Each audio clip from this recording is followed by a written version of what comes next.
Eu estou aqui no campus da Universidade Federal do Pará, em Altamira, em uma área que eu tenho feito um esforço pessoal para reflorestar.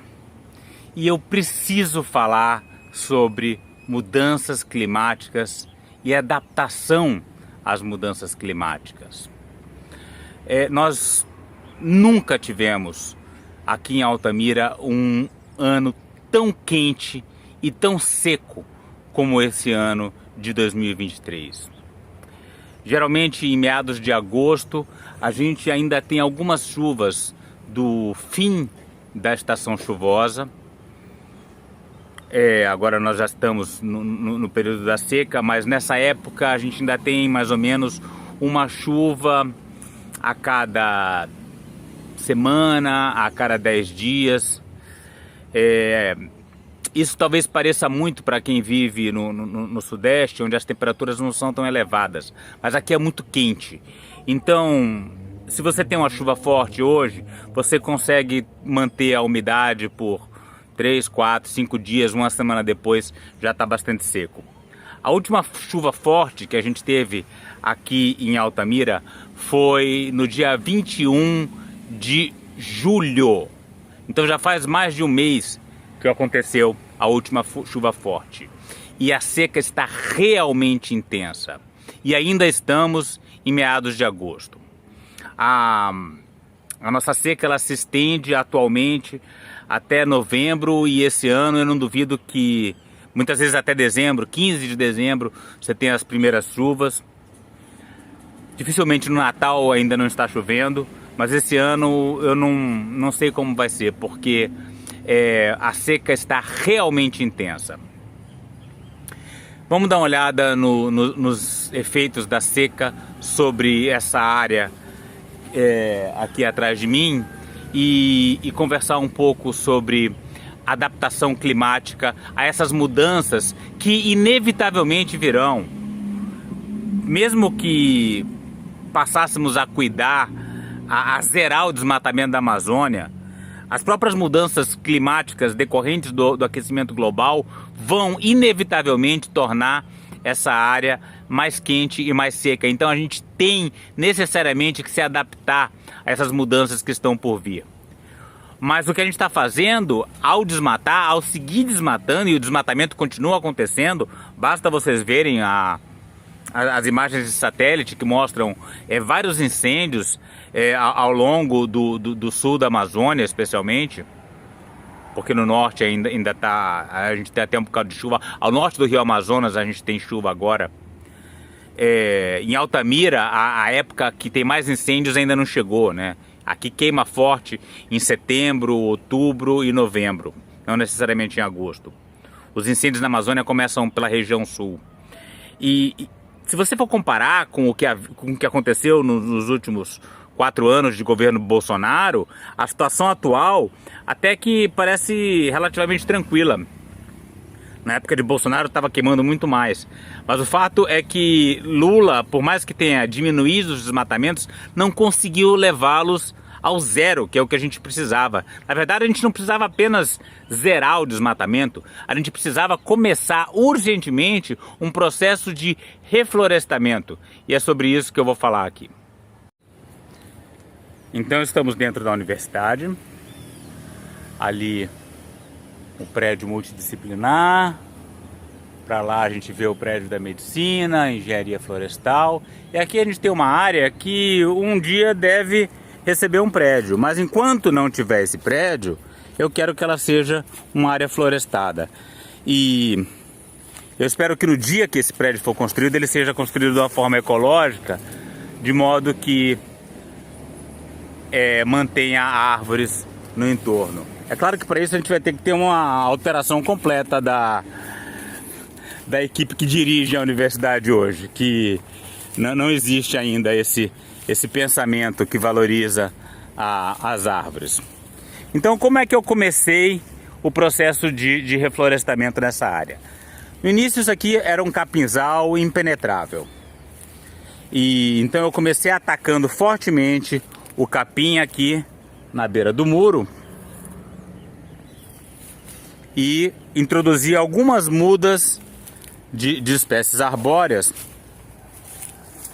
E eu ficava sempre procurando as mudas pequenas no meio do capim e atacando o capim em volta, para que elas sobrevivessem. Principalmente jambeiros aqui, olha. Então a gente tem alguns jambeiros aqui. Eles são beneficiados até por esses outdoors, que evitam que eles tenham uma insolação muito intensa no período da tarde. Por isso até que eles estão relativamente saudáveis. Então eu fui vencendo o capim na beira do muro. Hoje em dia ele já está vencido, né? As mudas já estão grandes e a gente não tem mais muito capim aqui na beira. E agora estamos avançando aqui sobre a área central até um ponto em que o capim seja eliminado. E esse é um ponto importante. A seca ela é muito grave porque ela facilita a propagação dos incêndios. E quem se beneficia dos incêndios e também favorece os incêndios é o capim. São as gramíneas exóticas africanas. Então o grande trabalho para alguém reflorestar uma área não é simplesmente plantar mudas, é combater o capim. E aí a gente tem várias espécies que nos ajudam nesse processo. Aqui o girassol mexicano, né? Que eu dei uma podada nele, ele está bastante baixo. A gente tem a mamona tem o seu papel. E algumas outras espécies, não necessariamente nativas, né? Claro que é legal trabalhar com plantas nativas, né? Então uma que eu gosto muito aqui é o engazeiro. Olha, o engazeiro ele cresce bem, tem um crescimento rápido e produz frutos maravilhosos. Mas eu não tenho nenhum problema em me aproveitar de espécies exóticas. Aqui a gente tem a castanhola. A castanhola ou a sete copas. Ela tem vários nomes em diferentes partes do Brasil. Essa aqui nasceu sozinha aqui. A gente tem uma castanhola grande ali na frente da medicina, olha. Vou tentar dar um zoom nela. E ela é muito apreciada por morcegos. Então os morcegos dispersam as sementes da castanhola. E essa nasceu aqui e já está crescendo, já está sombreando uma área, né? Ao sombrear essa área, ela ajuda a tornar esse ambiente mais florestal. Vocês veem que a gente tem várias castanholas aqui. Ali mais uma. No meio de uns engazeiros, muito engazeiro. Então essa é uma primeira coisa que eu quero comentar. Se a gente vive em um mundo em transformação, em mudança climática rápida, por que a gente vai se utilizar apenas de espécies nativas da Amazônia para conquistar o objetivo de reflorestar áreas na Amazônia? O clima está mudando. Então muitas vezes pode ser interessante a gente se beneficiar de espécies exóticas, de áreas mais secas.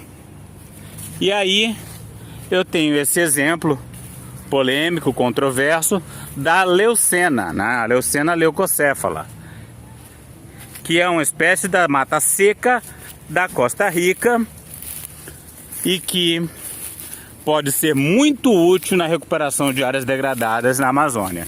Aqui a leucena. Olha, ela começa a produzir frutos ainda quando ela é bastante jovem. Isso aqui são as vagens dela. Olha só, ela está frutificando. Isso aqui deve estar cheio de sementes. Olha aqui, ó, na minha mão aqui algumas sementes, ó. Ela inclusive serve de forragem para o gado. E ela não tem problema com a seca. Você vê que a gente está numa época muito seca. E olha aí, ela está verdinha, feliz da vida. Então, se a gente tiver que fazer um reflorestamento na seca, você fazer um consórcio de espécies nativas com exóticas como a leucena, e a leucena ela se espalha rápido, ela cresce rápido, ela tem um poder de multiplicação muito intenso. E a gente precisa de uma espécie agressiva se a gente quiser vencer o capim e produzir rápido uma floresta. Se você quiser produzir uma floresta em 3, 4 anos, ter uma floresta do nada, você precisa de plantas com crescimento agressivo. Não adianta você plantar ipê.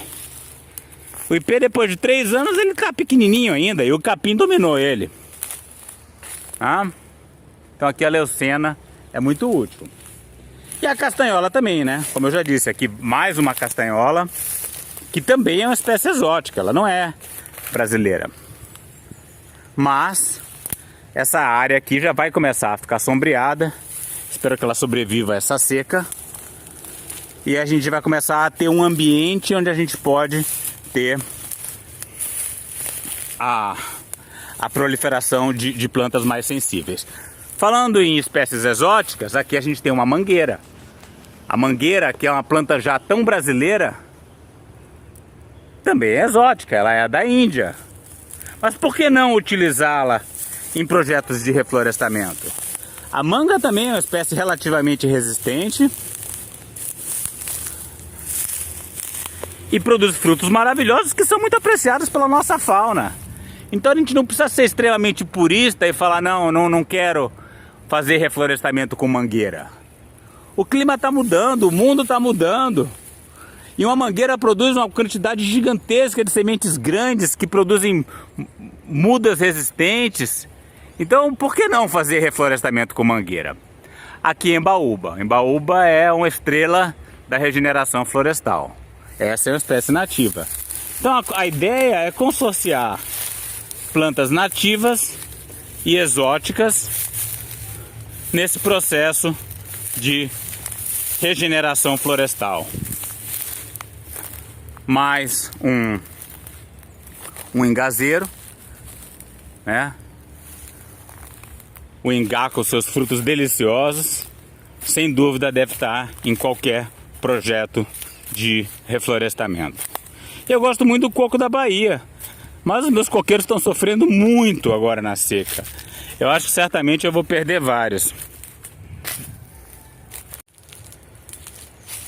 É triste que, enquanto que os maiores responsáveis pelas mudanças climáticas, pelo aquecimento global, estão em latitudes mais elevadas, vivendo na Europa, nos Estados Unidos, as consequências das mudanças climáticas vão se sentir de uma forma muito mais intensa nas regiões tropicais. E o fato é que a gente precisa se adaptar a essas mudanças. E sem dúvida alguma, uma atitude adequada é reflorestar o mais que puder. E para isso a gente precisa de todas as espécies possíveis. Não é hora de ser purista e falar, não, essa espécie é exótica, eu não vou usá-la no projeto de recuperação. Aqui um coqueiro sentindo muito, coitado, olha. Eu tenho medo que muita coisa morra agora nesse processo, nessa seca. Porque ela está muito intensa, como eu nunca vi. Então, o que eu quero dizer é que precisamos fazer uso de todas as espécies que pudermos para florestar ao máximo o meio ambiente. Aqui uma leucena, uma xarimbé. Essa é uma espécie nativa que até que resiste muito bem à seca, porque as mudanças serão severas e toda espécie que puder crescer rápido e se multiplicar e resistir a esse clima seco é muito bem-vinda.